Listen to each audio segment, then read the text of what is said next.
Hello बच्चों, let's read the question. Mendel's rule do not correctly predict patterns of inheritance for tightly linked genes or the inheritance of alleles that show incomplete dominance or epistasis. Does this mean that his hypotheses are incorrect? तो question हमसे क्या पूछ रहा है कि Mendel का जो rules है वो करेक्टली प्रिडिक्ट नहीं कर पाता है पैटर्न ऑफ इनहेरिटेंस को. किसके लिए? फॉर टाइटली लिंक्ड जीन्स और इनहेरिटेंस ऑफ अलील जो कि क्या शो करता है? इनकम्प्लीट डोमिनेंस या एपिस्टेसिस. तो इसका क्या मतलब है कि जो मेंडल का हाइपोथेसिस था वो इनकरेक्ट है. इस क्वेश्चन को समझने के लिए जो की कॉन्सेप्ट हमें रिक्वायर्ड है वो ऑफ कोर्स है लिंकेज का. तो लिंकेज क्या होता है? Linkage can describe the tendency of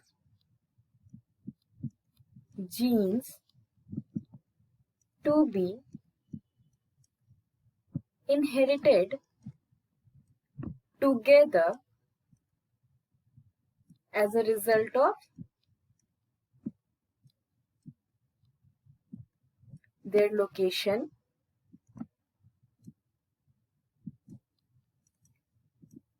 on the same chromosome.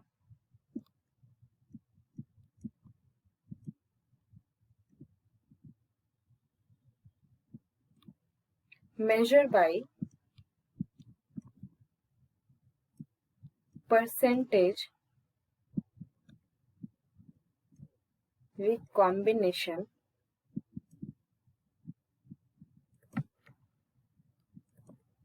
between loci. तो हमने देखा कि लिंकेज क्या होता है. एक कोई क्रोमोसोम है, फॉर एग्जाम्पल यहाँ पे हमने एक सेम क्रोमोसोम लिया, एक सिंगल लिया, यहाँ पे हमने जीन 1 दे दिया, यहाँ पे जीन 2 है, यहाँ पे जीन 3 है. तो ये सारे कहाँ पे प्रेजेंट है? सेम क्रोमोसोम में. और ये कैसे हैं? ये टाइटली लिंक्ड है एक साथ. तो ऐसे को हम कैसा जीन कहेंगे? ये हो गया लिंक्ड जीन. तो अगर ये लिंक्ड जीन है तो अनलिंक्ड जीन कैसा होता है?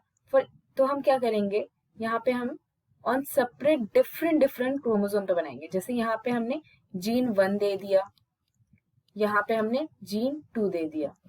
तो ये क्या हो गया? ये अनलिंक्ड जीन हो गया. अनलिंक्ड. ये अनलिंक्ड जीन क्यों है? क्योंकि ये डिफरेंट क्रोमोसोम पे है.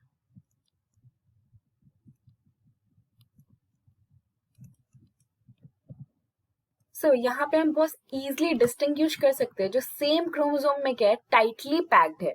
लेकिन जो सेपरेट है, अनलिंक्ड है, उनके पास काफी गैप है. और सबसे पहले जो टर्म लिंकेज है, the term linkage was given by T.H. Morgan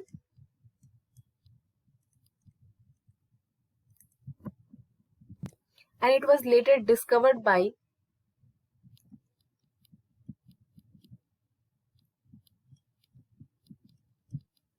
William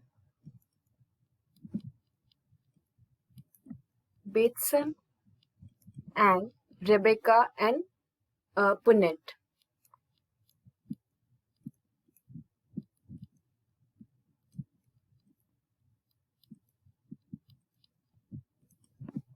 ये हमने लिंकेज की बात कर ली. Now moving back to the question.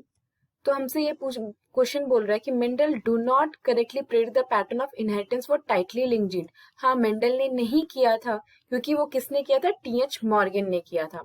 तो यहाँ पे तो हमारा क्वेश्चन थोड़ा रूल आउट हो गया है. Now moving to the second part of the question, that is the inheritance of allele show incomplete dominance और एपिस्टेसिस.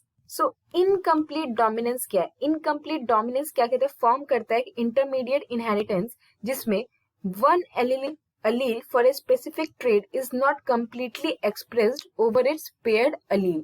तो एक जो allele है वो completely express नहीं करता है over its paired allele, तो result में क्या होता है, तीसरा phenotype आ जाता है. जैसे हम for example incomplete dominance में किसका example देखते हैं, स्नैपड्रैगन का. उसमें क्या हो रहा था, एक फ्लावर रेड कलर का था, एक फ्लावर व्हाइट कलर का था, लेकिन जो हमें प्रोजेनी मिली वो हमें किस कलर की मिली, पिंक कलर की मिली थी. तो यहाँ पे क्या हो रहा था, थर्ड फिनोटाइप जो कि एक्सप्रेस कर रहा था फिजिकल ट्रेट में, जो कॉम्बिनेशन किसका था, बोथ अलील्स का था. तो ये इसको किसने डिस्कवर किया था, इसको डिस्कवर किया था कार्ल कोरेन ने.